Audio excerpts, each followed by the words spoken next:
أهلا وسهلا بكم مشاهدينا الأعزاء على قناة الأزرق سبورت. اليوم لكم بعد مباراة برشلونة وأتلتيكو بلباو في الدوري الأسباني، وذلك تابعون المزيد من التفاصيل والتحليلات حول هذا اللقاء المهم. ولكن فضلا وليس أمرا، اشتركوا في القناة وفعلوا جرس الإشعارات ليصلكم كل ما هو جديد. موعد مباراة برشلونة وأتلتيكو بلباو للجولة الثانية من الدوري الأسباني 2024 هو يوم السبت 24 أغسطس 2024 على ملعب لويس كامبنيس الأولمبي، وتنطلق صافرة بداية المباراة في الساعة 8 مساء بتوقيت السعودية ومصر، والتاسعة مساء بتوقيت الإمارات.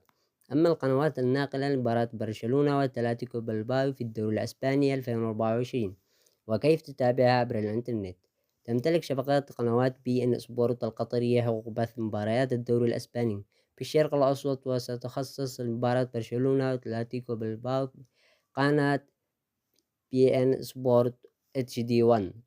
أما عن معلق مباراة برشلونة وأتلتيكو بلباو المعلق عصام الشوالي، يمكن متابعة البث المباشر عبر الإنترنت عن طريق تطبيق تود.